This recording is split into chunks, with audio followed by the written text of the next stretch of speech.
பேர் வந்து ஒரு கிறிஸ்டின் பேர், வெறும் செல்வராஜுங்கிற பேரை மட்டும் வச்சுக்கிட்டு அவர் ஹிந்து அப்படின்னு சொல்லி அப்புறம் அந்த பசங்க வந்து கூட கரும்பு கடை சார்ந்த பசங்க.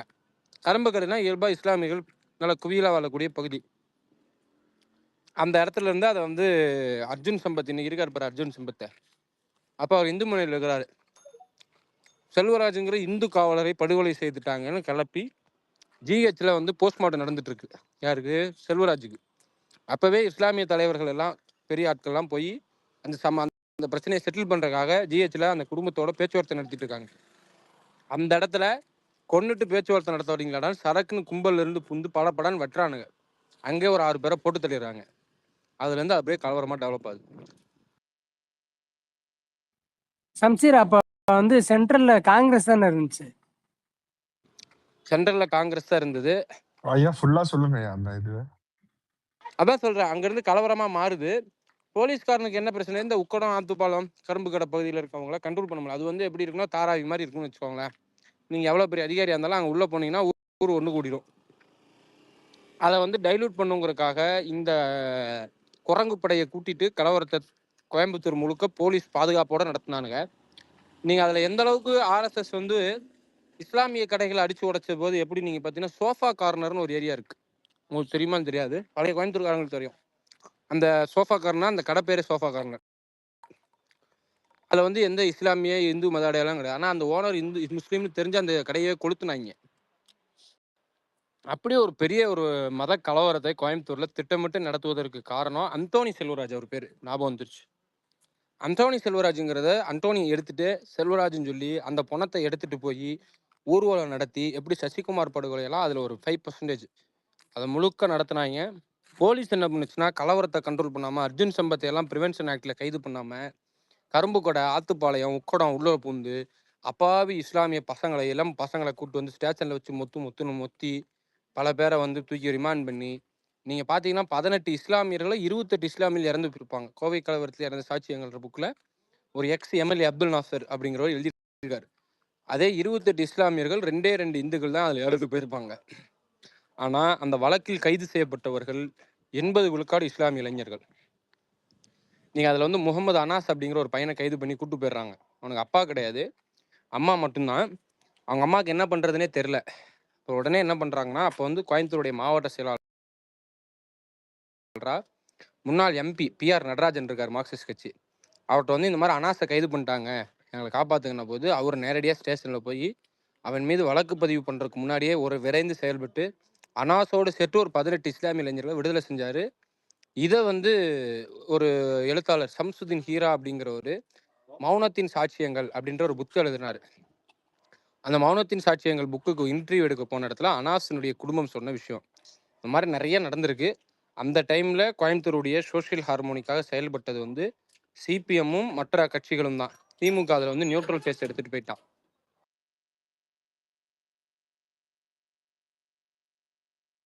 திருப்பரங்குன்றத்துலயும் ஆர்டிஓ தான் பிரச்சனையா சம்சித்தோல இதே மாதிரி? ஆமா, அங்க வழக்கமா கந்தூரி நடக்கும். நான்லாம் கலந்துருக்கேன் இவனை. அது வந்து அது மேல கந்தூரிக்கு அலோடு இல்ல, கோர்ட் ஆர்டர்னு சொல்லி வந்து ஸ்டாப் பண்ணாங்க. நானும் போயிட்டு அந்த தற்காக்கு அதெல்லாம் நடக்கும் தான். இந்த ஊழல் அந்த அறநிலையத்துறை இருக்காங்க, அவங்க தான் உள்ள போகக்கூடாது தடை பண்ணிருக்கோம்னு சொல்லி ஒரு கேஸை போட்டு விட்டாங்க. இல்ல அந்த கலவரத்தை ஏன் இது கருணாநிதி அரசாங்கம் வந்து கண்ட்ரோல் பண்ணலன்னா, அப்போ வந்து அவங்க வந்து பாஜகவோட கூட்டணியில் இருக்காங்கன்னு நினைக்கிறேன். கரெக்டா பார்த்து சொல்றேன். இல்ல அந்த டயத்துல பாஜகவோட கூட்டணியில இல்ல சம்சித்தோலர், அந்த டயத்துல இல்ல. அது எனக்கு ஞாபகம் இருக்கு நல்லா. அந்த டயத்துல இல்ல. அது 96 எண்டு 97 ஃபர்ஸ்ட்ல தானே நடக்குது முதல்ல. அது இல்லையா? இருமுறை பார்த்துட்டு வரேன், தப்பா சொல்லிடக்கூடாதுல்ல. பார்த்துட்டு வாங்க. தப்பா சொல்லிடக்கூடாது. அதுக்கு இல்ல, அதுக்கு தான் நான் டவுட்டாவே கேட்டேன் எனக்கு. ஏன்னா நான் அது எனக்கு ஞாபகம் இருக்கு கொஞ்சம் ரொம்ப நாள் ஆச்சு அதெல்லாம் படிச்சு. அன்பு உனக்கு தெரியுமா அது? இல்ல இங்க கருணாநிதி, அங்க ஐக்கிய குஜரால் காங்கிரஸ். ஓகே. உனக்கு தெரியுமா அன்பு? எனக்கு முன்னாடி பார்த்ததெல்லாம் எனக்கு அந்த இதுல கோவை கலவரத்தை பத்தி தெரியும். திருப்பரங்குன்றம் எனக்கு தெரியாது. திருப்பரங்குன்றத்துலயுமே இந்த திருப்பி நவாஸ்கனி போனது அங்க ஒரு டென்ஷனை கிரியேட் பண்ணுச்சு. அது நான் ஒத்துக்க மாட்டானுங்க. அதை ஒத்துக்க மாட்டானுங்க ப்ரோ இவனுங்க. அது நவாஸ் கனி அதெல்லாம் ரொம்ப போனது தவறு. பிரச்சனை இல்ல ப்ரோ, வீடியோ போட்டது தான் அங்க பிரச்சனையாவே ஆயிடுச்சு. நவாஸ் கனி இவான் இல்ல போய் அது வந்து இவனை வாண்டடா பண்ணணும்னு நினைச்சு பண்ணாதான். நவாஸ் கனி வந்து வாண்டடா வக்ஃபு பண்ணுன்ற மாதிரி வாரியத்தோட ஆயிடுச்சு. தலைவர். அவர் வந்து போறாரு. போற இடத்துல வந்து போலீஸ் வந்து தடுக்கிறாங்க. அதை மீறி அவர் போறாரு. போய் வந்து அங்க கூட போனவங்க பிரியாணி சாப்பிட்டதா ஒரு போட்டோ வருது. ஆர்எஸ்எஸ் காரன் என்ன பண்ணுவான்னு நவாஸ் கனிக்கு தெரிஞ்சிருக்கணும். கூட கூட்டு போனவனுக்கு அது தெரிஞ்சிருக்கணும். அது தெரியாதது இவங்களோட பிரச்சாரத்துக்கு ஒரு ஃபியூல் ஊத்துன மாதிரி தான். அதில் மாற்றுக்கிறதே கிடையாது. அதுதான் சம்சித்தோல இந்த மாதிரி சின்ன சின்ன பொலிட்டிக்கல் டிசிஷன்ஸ்னால எவ்வளவு பெருசா போகுது பாத்தீங்களா? இந்த நாங்க பிளாஸ்ட் எடுத்துங்க, இது எடுத்துங்க. அப்ப ஹார்மோனி வந்து பொலிட்டிக்கல் டிசிஷன்ஸ்னால தான் மோஸ்ட்லி பாதிக்கப்படுதுன்றது இவனுங்க புரிஞ்சுக்க மாட்டானுங்க. இவனுங்களும் மனுஷன்தான்ற மாதிரியே யோசிக்க மாட்டானுங்க. அதான் பிரச்சனை இவனுங்கள்ட்ட. ஏன் vote bank vote bank vote பேங்க்னு எப்ப பார்த்தாலும் ஓட் பேங்க். ஐயா சம்சரே, அப்படியே அந்த கோவை குண்டு வெடிப்புன்னு சொல்றாங்களேயா, அது உங்களுக்கு தெரியுமா? கோவை குண்டு வெடிப்பு இதுக்கு ரெட்டாலியேஷனாக வந்து அல்லுமான்னு ஒரு அமைப்பு இருந்தது. அவங்க ஒரு அடிப்படையில் ஃபண்டமெண்டலிஸ்ட். அந்த ஃபண்டமெண்டலிஸ்ட் வந்து ரத யாத்திரை நடக்கிறதுக்காக அத்வானி கோவை வருவதா இருக்கு. அந்த டேட்டில் அத்வானியை பழி வாங்குறேன்ட்டு அவங்க வந்து பண்ணது. அது வந்து தவறான நடவடிக்கை. அந்த கோவை குண்டுவெடிப்பு கலவரம் என்பது, கோவை குண்டுவெடிப்பு என்பது இஸ்லாமிய மக்களை ஒரு பெரிய அளவில் வந்து ஒரு குற்ற உணர்ச்சிக்கு உள்ளாக்கிய ஒரு சம்பவம். அதை வந்து நம்ம ஏற்றுக்கிறது இல்லை. ஆனால் அதுக்கான முகாந்திரம் வந்து சுயேட்சையாக எழுந்தது இல்லை அப்படிங்கிறதையும் நம்ம கவனத்தில் வச்சுக்கணும். அதுக்கு காரணம் இந்த கோவை கலவரம். ஆனால் பைத்தியக்கார பசங்க வந்து அதை ரெட்டாலியேஷனை வந்து தப்பாக பண்ணிட்டாங்க. பொதுமக்களை வந்து கொண்டிருக்க கூடாது, அது தவறு.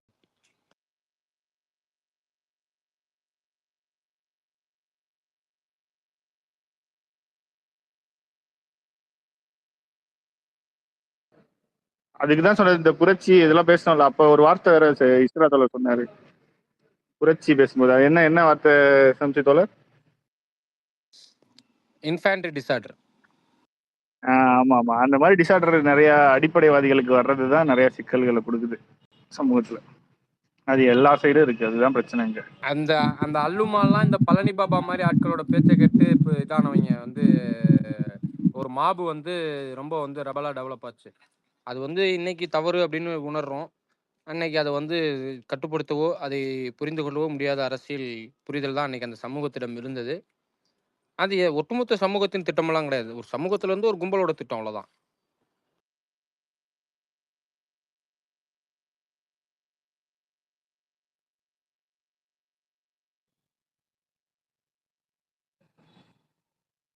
இவரு பார்லிமெண்ட் இது சரி சட்டமன்றத்துல வச்சு சொன்னார்ல தீவிரவாதிகள்னு சொன்னது உண்மைதானே சம்சி தோழர்? ஆமா, சொல்லியிருக்காரு அதுக்கு கருணாநிதி. டாக்குமெண்ட்ல இன்னைக்கு வரையும் உருட்டிக்கிட்டு இருக்கானுங்க தானே, டாக்குமெண்ட்ல. சொல்லியிருக்காரு. அதுதானே அந்த புக்ல இருக்குல்ல, அந்த இவர் எழுதுற புக், அந்த எம்எல்ஏ எழுதுற ஒரு வீடியோவே இருக்கு. ஒரு தோழர் பேசியிருக்காரு, முஸ்லீம் லீக் தோழர் தான். தமிழ்நாட்டுல முதல்ல முஸ்லீம் லீக்ல இருந்து பிரிஞ்சு தமிழ்நாடு முஸ்லீம் லீக்னு மாத்திருப்பாரு. தமிழ்நாட்டில் முதல்ல இஸ்லாமியர்களை இஸ்லாமிய தீவிரவாதிங்கிற வார்த்தையை சட்டமன்றத்தில் பயன்படுத்தியது கருணாநிதி தான். சத்தியர் இந்த போன ஆட்சியில வந்து இஸ்லாமியர் விடுதலைக்காண்டி நாங்க குரல் கொடுப்போம்னு சொல்லி சொன்னாங்க. அதுக்கப்புறம் எந்த நடவடிக்கையும் எடுக்கல. அதுக்கும் வந்து இல்ல அவங்க வெளியே விட்டா பெரிய பயங்கர சொல்லி சொன்ன டிஎம்கே தானே அது. அது வந்து இந்த இஸ்லாமிய ஆயுட்கால சிறைவாசிகள் சம்பந்தமா. ஆமா, அவனுக்கு சொன்னானே, அது வேற கணக்கு. அதுல சொன்னானே அன்பு வேற. அடுத்து கேமா நைஸா ஓடிட்டாரு பாரியா. என்னது கேமா நைஸா ஓடிட்டாரு பாரு. அவ்வளவுதான். கீழே ஒரு 10 பேர் ரெக்கார்டிங்கோட இருப்பாங்களே, ரெக்கார்டிங் பண்ணிருப்பானுங்க. நம்ம எதுவும் இந்த ஒண்ணும் தவறா பேசல, புறம்பா உண்மைக்கு புறம்பா எதுவுமே நம்ம பேசுறதுக்கு சொல்லடா. அவனுங்களை கூப்பிட்டு டிஸ்கஸ் பண்ணுங்கடா. அவனுங்களே வச்சு பேசல.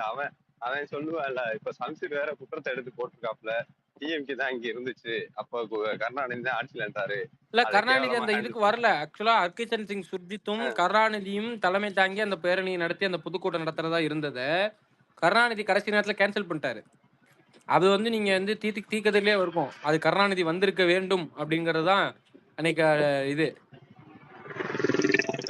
அதான் அதுக்கு எதிர்த்து டிஎம்கேக்கு சப்போர்ட் பண்ணி பேசுறதுக்கு யாராச்சும் வருவாங்கன்னு பாக்க வர மாட்டேங்கிறாங்க. உண்மைய அவன் என்னையா பண்ண முடியும்? அதெல்லாம் அவனுக்கே தெரியும். அவனுக்கு தெரியவும் தெரியாது. நான் உனக்கு எக்ஸாம்பிளுக்கே சொல்றேன் பாரு. இரு, எக்ஸாம்பிளுக்கு நான் என்ன வச்சே சொல்றேன். சூழ்நிலையால் குத்தூசி மேலே வந்து டிஎம்கே டிஃபெண்ட் பண்ணுவார். குத்தூசி தானே, நல்லா டிஃபெண்ட் பண்ணுவாரியா? இல்ல நானே சொல்றேன் பாரு, நம்ம சத்தியமா தெரியாது, எனக்கெல்லாம் தெரியவே தெரியாது. நான்லாம் வந்து அது நடந்தப்ப கருணாநிதி தான் அரணா இருந்து அது நிறைய விஷயங்களை உடைத்தார் அப்படின்னு தான் நான் நினைச்சிட்டு இருந்தேன்.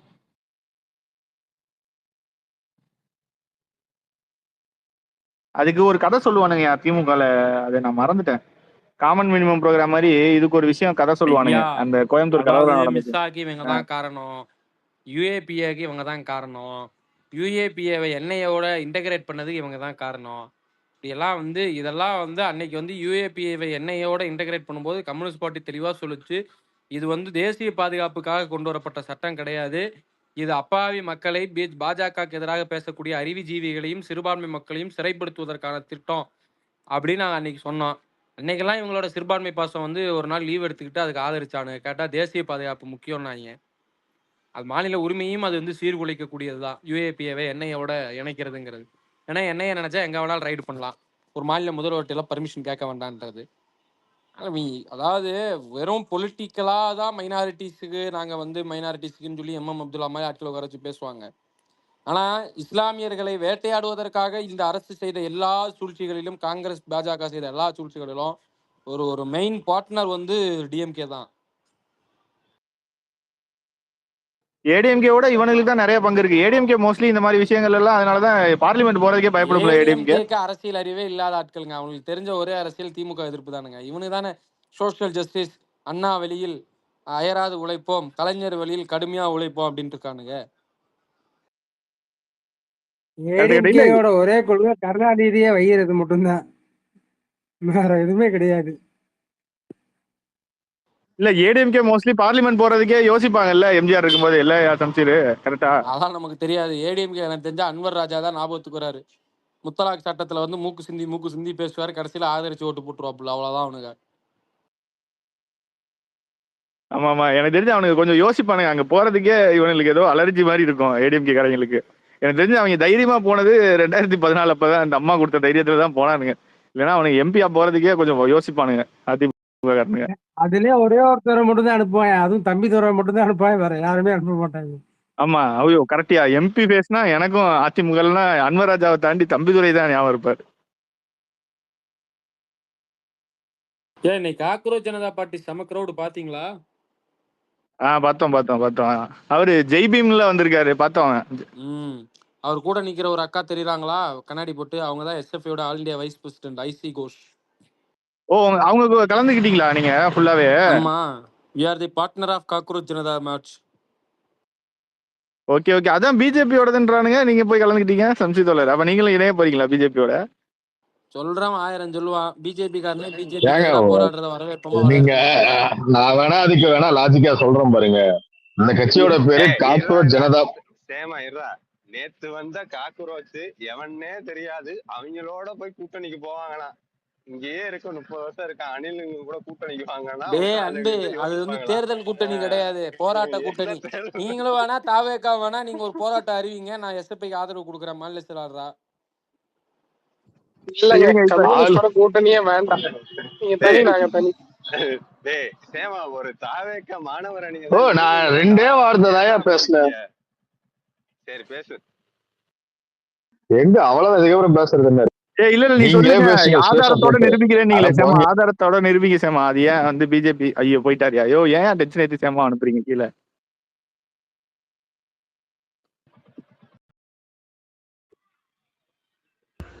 நான் மேலதான் வந்து எப்படி மைக்ல வந்தேன். சரி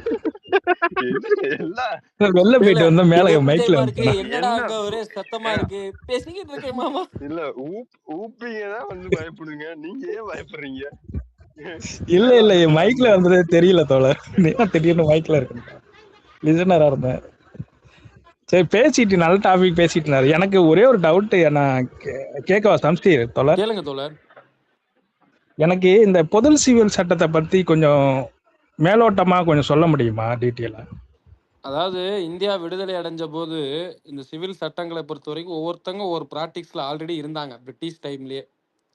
அப்போ வந்து இந்த சிவில் கோடு எழுதும்போது என்னன்னாக்கா, அது வந்து மத ரீதியாக வெவ்வேறு ப்ராக்டிக்ஸ்ல இருக்கக்கூடிய மக்களை அதை டிஸ்டர்ப் பண்ணக்கூடாது அப்படிங்கிறதுக்கு ஒரு ஷார்ட் டேர்மா இந்த சிவில் சட்டத்தை வந்து ஃபாலோ பண்ணலாம். அதுக்கு பிறகு ஒரு யூனிஃபார்ம் சிவில் கோடு வேணும் அப்படிங்கிறது அம்பேத்கரே வந்து எழுதிட்டு போயிட்டாரு. ஆனா என்ன பிரச்சனைன்னா யூனிஃபார்ம் சிவில் கோடை பொறுத்த வரைக்கும் எது யூனிஃபார்மா இருக்க முடியும், எந்த சிவில் கோடு ஏற்கனவே 4 சிவில் கோடு ப்ராக்டிஸ்ல இருக்கு இல்லையா, இந்த 4 எது அப்படின்னு வரும்போது தான் பிரச்சனையாது. இப்போ பிஜேபி ஒரு சிவில் கோடு கொண்டு வரான், காமன் சிவில் கோடு கொண்டு வரான்னா நிச்சயமா அவன் எப்படி கொண்டு வருவான்னு நமக்கு தெரியும். காமன் சிவில் கோடு, யூனிஃபார்ம் சிவில் கோடு அப்படிங்கிறது திருமணம், சொத்துறவுகள், இது சார்ந்த சிவில் சார்ந்த நடைமுறைகளுக்கு தேவையா அப்படின்னு கேட்டா தேவைதான், அதுல மாற்று கருத்து இல்லை. அதே நேரத்தில் அது வந்து ஒரு மத சார்புடையதாகவோ பல மதங்களை நிராகரிக்கிறதாவோ இருக்கக்கூடாதுங்கிறது கம்யூனிஸ்ட் பார்ட்டியோட நிலைப்பாடு. ஆனா அது தேவைதான் அப்படிங்கிறதுலயும் மாற்று கருத்து இல்லை. அதை தான் சொன்னேன். அம்பேத்கர் அந்த பொது சிவில் சட்டத்தை கொண்டு வந்துட்டாரு ஒரு டைமு. அது நிராகரிக்கப்பட்டதில்ல அந்த வரலாறு. அதுலேருந்து தான் எனக்கு டவுட் வந்துச்சு. அவரு கொஞ்சம் திருத்தங்கள்லாம் சேர்த்து அதை கொண்டு வரலாம் அப்படின்னு சொல்லியிருந்தார். அம்பேத்கர் கொண்டு வந்ததுல சில கரெக்ஷன் சொன்னாங்க. அப்பவே அதை வந்து யூனிஃபார்ம் காமன் சிவில் கூட கொண்டு வருவாங்க. அது அம்பேத்கர் அக்ரி பண்ணல. இன்னைக்கு இருக்க இந்தியன் கண்டிஷன்ல நீ எடுத்தங்கவுத்தம்லாம் சிவில் கோடு கொண்டு வர முடியாது. அது இந்தியாங்கிற நாட்டை ஒருமுகப்படுத்தாம பல்முகப்படுத்தி பிரிச்சு விட்டு போயிடும். ஸோ அது இந்தியாங்கிற யூனிட்டிக்கு எதிராக இருக்கும். அது ப்ராக்டிக்ஸ்ல கொஞ்சம் கொஞ்சமா படிப்படியாக சீரமைக்க வேண்டியது அப்படிங்கிறது அம்பேத்கரோட கருத்து. ஓகே, அது கரெக்டு தானா? ஸோ அதனால தான் எனக்கு டவுட். ஏன்னா இப்போ இன்னும் ஏதோ ஒரு மாநிலத்தில் இந்த பொது சிவில் சட்டத்தை அமல்படுத்தி இருக்கு இந்த பிஜேபி அரசு அப்படின்னு படித்தேன்.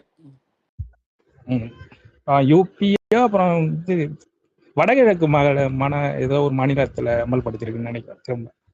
ஸோ அது வந்து இங்கே இந்திய லெவலுக்கு பாதிக்குமா? இப்போ இங்கே வரத்துக்கு வாய்ப்பு இருக்க மாதிரி தோணுது. சப்போஸ் வந்தால் அதோட சாதகம் பாதகம் என்னன்னு விவாதிக்கலாம் அப்படின்னு கேட்டேன், ஒரு டவுட் அவங்கள்ட்ட. ஒரு நல்ல பாயிண்ட் கேட்டாரு. இப்போ நீங்க சம்சீர் ப்ரோ இந்த கேள்விக்கு ஆன்சர் பண்ணும்போது அம்பேத்கர் டிராஃப்ட் பண்ணாரு அப்படின்றீங்க. இது அந்த காலத்துல வந்து ஏன்னா காங்கிரஸ் வந்து என்ன நிலைப்பாட்டில் இது எழுதியிருக்குன்றது தெரியாம, பட் அம்பேத்கர் வந்து இது எழுதும்போது அவர் ஒரு ஒரு காங்கிரஸ்மேனா இது அவரை நியமிக்கல இல்லை ப்ரோ இந்த கான்ஸ்டிடியூஷன் எழுதுறதுக்கு? இல்ல அவர் காங்கிரஸ்காரா தான் இருந்ததுனால அவருக்கு அந்த வாய்ப்பு கிடைச்சதா? இல்ல அது வந்து அன்னைக்கு எல்லாரும் சேர்ந்து இந்த கமிட்டி, பார்லிமெண்ட் கமிட்டி வந்து அது அம்பேத்கர் தலைமையில ஒரு கமிட்டி அமைச்சாங்க. அம்பேத்கர் மட்டும் இல்ல, காங்கிரஸ்காரனால அவருக்கு அந்த வாய்ப்பு கிடைக்கல. இல்ல யாருனாலும் இங்க அன்னைக்கு கம்யூனிஸ்ட் உட்பட அதை அக்ரி பண்ணிக்கிட்டாங்க அந்த கமிட்டிக்கு. அப்ப அந்த மாதிரி ஒரு கமிட்டி ஆரம்பிச்சு இந்த மாதிரி ஒரு விஷயங்களுக்கெல்லாம் கொண்டு வரலாம், பிஜேபியா ஒரு முடிவு எடுக்காம. நீங்க அப்படி ஒரு கமிட்டி ஆரம்பிச்சாலும் பிளேஸ் பண்றது இவங்க தானே. இப்ப அந்த கமிட்டி இவங்க தான் அமைக்க போறாங்க. நாம் கவாஸ்க்கு ஒரு 4 பேரை போடுவாங்க. இல்ல ப்ரோ, அந்த அன்னைக்கு டேட்டுக்கு இந்த கான்ஸ்டிடியூஷன் அம்பேத்கர் எழுதுற நம்ம இன்னைக்கு ஏத்துக்கிறோம்னா எல்லாரும் அம்பேத்கரை நம்ம சேர்மனா ஏத்துக்கிட்டதுனால தானே அவர் நம்ம இன்னைக்கு அதை அக்செப்ட் பண்ணிட்டு நம்ம கான்ஸ்டிடியூஷன் இருக்கு. இல்ல நீங்க அதான் ஒரு சிக்கல் இருக்கு. இப்போ கம்யூனிஸ்ட் பார்ட்டியை தவிர மீது எல்லாரும் சேர்ந்து யூனிஃபார்ம் பிரசிடெண்டா வந்து அப்துல் கலாம் கொண்டு வந்தாங்க. ஞாபகம் இருக்குமான்னு தெரியல உங்களுக்கு. காங்கிரஸ் பிஜேபி 2 பேரும் சேர்ந்து சப்போர்ட் பண்ணி வந்தார் அப்துல் கலாம் ஃபர்ஸ்ட் டைம். அதுக்கப்புறம் அவர் வந்தார். தெரியல அது எனக்கு. அந்த நேரத்துல தான் குஜராத் இனப்படுகொலை நடந்தது. அவர் ஒரு இஸ்லாமியர் தான். ஆனா அவரால் அதை தடுக்க முடியல. அப்போ வந்து இவங்க காமனா ஒரு ஆள்னு சொல்றவருக்கே ஒரு பொலிட்டிக்கல் அஜெண்டா இருக்குங்கிறது அதுக்கப்புறம் தானே தெரியுது உங்களுக்கு. ஆனா அப்பவே இடதுசாரிகள் சொன்னாங்க ஒரு சாஃப்ட் சங்கி அப்படின்னு. இதை சொன்னா இன்னைக்கு பல பேர் நம்மளை அடிக்க வருவாங்க. ஆனா உண்மை அதுதான், அவர் ஒரு சாஃப்ட் சங்கி. அவரோட ஸ்பீச், அவரோட ரைட்டிங்ஸ் எல்லாம் எடுத்து. பிரசிடென்ட் ரோல் என்ன ப்ரோ இருந்தது குஜராத் கலவரத்துல? அவரை பிரசிடென்ட் ரூல் அவர் கொண்டு வந்திருக்க முடியும்ல ரெக்கமெண்டேஷன்ல. பட் பிரசிடென்ட் ரூலுக்கு ஃபர்ஸ்ட் ரெக்கமெண்ட் பண்ணணும்ல கவர்னர் ரெக்கமெண்ட் பண்ணணும். கவர்னர் ரெக்கமெண்ட் பண்ணாமலும் இவர் வந்து சட்டம் ஒழுங்கு எப்படி இருக்குன்னு ஆளுநருக்கு டைரக்டா கால் கொடுக்க முடியும். காலே கொடுக்கலையே. அவரோட நிலைப்பாடு என்ன குஜராத் கலவரத்துல ஆஸ் அ பிரசிடென்டா தெரியலையே. இல்ல அதான் கேக்குறேன். இந்த மாதிரி சிவில் சட்டங்கள் எல்லாம் அப்ப ஒரு கட்சி சார்ந்து நாளைக்கு காங்கிரஸே வந்தாலும் நம்ம பொது சிவில் சட்டம் கொண்டு வருதுன்னா யாரும் ஏத்துக்க மாட்டான்ல. அப்ப அதுக்கு ஒரு தீர்வே இல்லாத மாதிரிதான். நீங்க பிஜேபி ஏத்துக்கறலன்னா காங்கிரஸும் ஏத்துக்க மாட்டாங்க. இல்ல அதுல சிக்கல் நிறைய இருக்கு. ஆர்டிபி அந்த பொது சிவில் சட்டத்திலேயே நிறைய, அதான் இப்ப சம்சி சொன்ன மாதிரி தான். ஸோ மக்களுக்காக பொதுவான ஒரு சட்டம் கொண்டு வரணும் தான் அவர் அந்த டைமில் ஒரு சில திருத்தங்கள் பண்ணி அதை கொண்டு வரலான்னு தாக்கல் பண்ணார். அது பெருவாரியான மத குருமார்கள் அதை வந்து எதிர்த்து பேசினாங்க. அந்த சட்டசபையிலே எதிர்த்து போட்டால் விவாதம் நிறையா நடந்திருக்கும். அந்த விவாதம்லாம் அம்பேத்கர் அதை கோட் பண்ணியே சொல்லியிருப்பார். விவாதங்கள்லாம் நிறைய முரண்பாடு. அதுக்கப்புறம் ஒரு கேஸ் ஒன்று வருது. ஷாபான் கேஸ்ன்னு சொல்லுவாங்க. அது தெரிஞ்சிருக்கும்னு நினைக்கிறேன் நிறைய பேருக்கு. அது முத்தலாக்கு ஷாபான் கேஸ்ன்னு அது கேஸ். புகழ்பெற்ற அந்த அதுக்கப்புறம் ஒரு சட்டத்தை வந்து நம்ம ராஜீவ்காந்தி கொண்டு வர்றாரு. அதுக்கப்புறம் ஒரு மத ரீதியான சட்டம், அது அந்த விவாதங்கள் தொடர்ந்து நடந்துகிட்டே இருக்கு. பொதுவான சட்டம் வரணும், பொதுவான சட்டம் வரணும், எல்லா மதத்தவருக்கும் ஒரு பொதுவான சட்டம் வரணும் அப்படின்னு தான் அந்த விவாதம் தொடர்ந்துகிட்டே இருக்கு அந்த காலகட்டத்தில இருந்து. ஸோ அந்த ஒவ்வொரு மதத்தை சார்ந்த மத குருக்களும் அந்த சட்டத்துக்கு அகைன்ஸ்டா தான் இருந்தாங்க. இல்ல அதுக்கு ஒரு தீர்வுனா ஒரு மதம் லௌதீக அடிப்படையிலான ஒரு மதத்தை உருவாக்கி அதன் ஸ்தாபன தலைவராக நான் மாறி என்னை எல்லாரும் பேசுறதுனாலதான் வந்து உன்னை எல்லாரும் தூக்கி போட்டு சொல்லுவாங்க. அவன் சொல்றது இல்ல, அவன் சொல்றது ஒரு விதத்துல அம்பேத்கர் ரொம்ப தெளிவா எப்படி கன்க்ளூட் பண்றாருன்னா, நம்ம இன்னைக்கு பேசணும்னா இன்னைக்கு இருக்க இளைஞர்கள் வந்து ஆன்டி எஸ்டாப்ளிஷ்மெண்ட்க்கு எதிரா இருக்காங்க, அவங்க ஒன்று கூடுறாங்கன்னு. அப்ப வந்து இங்க இத்தனை மதங்கள் இத்தனை இது இருக்கும்போது ஒரு மதத்தை உருவாக்கி அதன் மூலியமாக இன்னொரு ஐடியா சொல்லவா அன்பே? இன்னொரு ஐடியா சொல்லவா? தெளிவா கான்ஸ்டிடியூஷன் என்ன சொன்னார்னா, the government shall be develop the scientific temper, அறிவியல் மனப்பான்மையை எல்லா அரசுகளும் கட்டாயமாக வளர்த்தெடுக்க வேணும்னு சொன்னார். நீ அறிவியல் மனப்பான்மையை வளர்த்தெடுத்தாலே மத ரீதியிலான சென்டிமெண்ட் பின்னாடி போயிடும். என் மதத்தோட பேரே அறிவியல் மதம் தான். அதுதான் பிரச்சனை. நீ என்ன சொல்றேன்னாக்கா வந்து டவுசருக்கு மாற்று ஆர்எஸ்எஸ் டவுசருக்கு மாற்று சவுப்பு டவுசருன்ற. நான் என்ன சொல்றேன், டவுசருக்கு மாற்று ஃபேண்டு, அதான் சயின்டிபிக்கா இருக்கு. இல்லன்னா ஷார்ட்ஸ் டவுசருக்கு மாற்று ஒண்ணா ஷார்ட்ஸ் போடணும், இல்லன்னா ஃபேண்ட். அந்த பேண்டோட கலர் வெள்ளை, பச்சை, காவி, ஊதா எல்லாம். அதான் அன்பு, நான் என்ன சொல்றேன்னா ஆல்டர்னேட்டிவ்ங்கிறது கலர்ல கிடையாது, கம்ஃபர்ட்ல இருக்குன்னு சொல்றேன். நீ என்ன சொல்றேன்னா கலரை மட்டும் மாத்திக்குவோம் நல்லா இருக்குமே அப்படின்ற. ஸோ சயின்டிஃபிக் டெம்பரை நீ டெவலப் பண்ணிட்டேனாலே மதத்து ரீதியிலான சென்டிமெண்ட் பின்னாடி போய் இப்போ என்ன, இப்போ உதாரணத்துக்கு வந்து நான் வந்து அந்த மத ரீதியான சென்டிமெண்ட்டை வச்சுக்கிட்டு அது மூலம் கிடைக்கிற பெனிஃபிட்டை என்ஜாய் பண்ணிட்டு இருக்கேன். ஸோ எனக்கு அந்த பெனிஃபிட் இருக்கிறனால அந்த சென்டிமெண்ட்டும் சேர்ந்து ஒர்க் அவுட் ஆகுது. சரியா? இப்போ எனக்கு சென்டிமெண்ட் கம்மியாகும்போது அந்த பெனிஃபிட்டை நான் ரிவ்யூ பண்ணுவேன், இது சரியா தப்பான்னு. நீ சென்டிமெண்ட்டும் பெனிஃபிட்டும் ஒரே நேர்கோட்டில் இருக்கும்போது அதை நீ பண்ண மாட்டேன். அதானே ஹியூமன் சைக்காலஜி. ஸோ நீ வந்து சயின்டிஃபிக் டெம்பரை தான் டெவலப் பண்ணணும். அது வந்து எஜுகேஷனில், அதாவது சயின்டிஃபிக் டெம்பர் டெவலப் பண்ணுறேன்னா இந்த தீகாக்காரனுக்கு பேசிகிட்டு இருக்க மாதிரி தீஞ்சு போய் பேசக்கூடாது. அது வந்து சென்டிமெண்ட், சயின்டிஃபிக் டெம்பரை டெவலப் பண்ணாமல் சென்டிமெண்ட் இன்னும் வந்து அட்டாச் பண்ணும். நீ வந்து அதுதான் கார்ல் மார்க்ஸ் வந்து ரொம்ப தெளிவாக ரிலீஜன் சம்மந்தமாக சொல்லும்போது, ரிலீஜன் வந்து எல்லாரும் என்ன சொல்லுவாங்க, கோட் பண்ணுவாங்கன்னு சொன்னாக்கா, religion is opium of masses அப்படின்னு சொல்லுவாங்க. அவர் அப்படி மட்டும் சொல்ல, religion is the heart of heartless condition அப்படின்னு சொல்றாரு. ஹார்ட் ஆஃப் ஹார்ட்லெஸ் கண்டிஷன் அப்படின்னு சொல்லிட்டு அவர் என்ன சொல்றாரு, ஏழைகளின் ஏக்க பெருமூச்சாவும் இதயமற்ற இதயமாக மதங்கள் இருக்கு. அது அந்த மதம் வெகு மக்கள் சொல்றாரு, மாஸ்ன்ற வார்த்தையை பயன்படுத்துறாரு. ஏன் மாஸ்ன்னு? அது வந்து ஒர்க்கிங் கிளாஸ்ன்னு ஒரு டேர்ம் பண்ணிட்டு போயிருக்கலாம். அது வந்து இந்த கிளாஸுக்கு ஒரு ஓபிஎம்மா இருக்குன்னு சொல்லிட்டு போயிருக்கலாம். ஆனால் அவர் வந்து மாஸ்ன்றார். எல்லா கிளாஸையும் அட்டைன் பண்ற ஒரு காமன் டெர்மினாலஜி தான் நம்ம மாஸ்னா.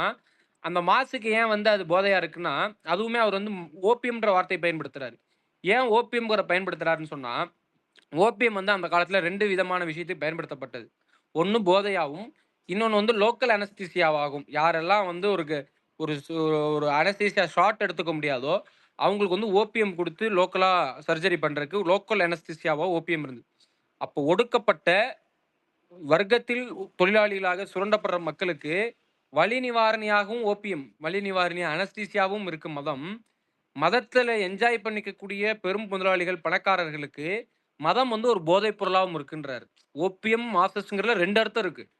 ஸோ அப்ப இந்த ஒடுக்கப்பட்ட செக்ஷனோட அந்த அனஸ்தீசியாவா இருக்க மதத்துக்கு நீ அனஸ்தீசியாவுக்கு பதிலாக வேற ஒரு பொருளை கொடுக்கணும். அப்ப அவனோட ஒடுக்குமுறை, அவனுடைய சமூக விடுதலை, இதை எல்லாத்தையும் முன்னுக்கு கொண்டு வரும்போது நீ சயின்டிபிக் டெம்பரையும் காமனா ஈக்குவலா பேசுற, சைமல்டேனியஸா பேசுறன்னா அது எடுபடும். நீ பிச்சை எடுத்துக்கிட்டே இரு ஆனா கடவுளை கும்பிடாதன்னு சொன்னேன்னா, போடா பிச்சைக்கார பையலன்னு என்னை திருப்பி திட்டிட்டு போயிடுவான். இதுதான் யதார்த்தம். அதாவது தீகாவின் வரட்டு நாத்திகம் முரட்டு முற்போக்கை எதிர்த்து கேள்வி கேட்கிறீர்கள். இல்ல அது வந்து சயின்டிபிக்கலி இரலவெண்ட். நான் ஏன் கடவுள் நம்பிக்கை எனக்கு இருக்குன்ற ஆய்வே இல்லாம நீ முட்டாள், கடவுளை கும்புறோம் காட்டுமுறாண்டி அப்படின்னு பெரியார் சொல்லிட்டாருங்கிறக்காகவே அதை திருப்பி சொல்லணுன்ற அவசியம் கிடையாது. ரொம்ப ஹியூமன் சைக்காலஜி எடுத்துக்கோங்களேன். இப்போ எனக்கு ஒரு பிரச்சனை இருக்கு, நான் அதை வந்து என் பக்கத்து வீட்டுக்காரன் சொன்னா அவன் ஊர் ஃபுல்லா சொல்லிடுவான். யாரையாவது சொல்லி அழுதுட்டேன்னு இது உண்மைங்க. இப்ப திமுக தலைவரே கூட்டு போய் 1 மணி நேரம் ஒரு தனி ரூம்ல அழுக சொல்லிட்டீங்கன்னா அழுது கரெக்டா பாலிடிக்ஸ் பேசிடுவாரு. அந்த அழுகிற இடம் வேணும் மனுஷனுக்கு. அப்படி அழுகிற இடமா வந்து மனிதன் தேர்வு செய்யறதான் கடவுள். ஏன்னா கடவுள் யார்ட்டையும் சொல்ல மாட்டாரு. ஆனா அவரால சொல்ல முடியாது. அதுதான் அந்த ரிலிஜன் வந்து ரோல் பிளே பண்ணுது. அதுதான் அந்த சென்டிமெண்ட்ட தக்க வைக்குது. அப்ப முதல்ல அவனோட அழுகைய நீ வந்து செட்டில் பண்ணினேன்னா, நீ அதனால தான் வந்து வளர்ந்த நாடுகள்ல எல்லாம் நாத்திகம் இருக்கு. வளராத நாடுகள்ல எல்லாம் நாத்திகமே இல்ல.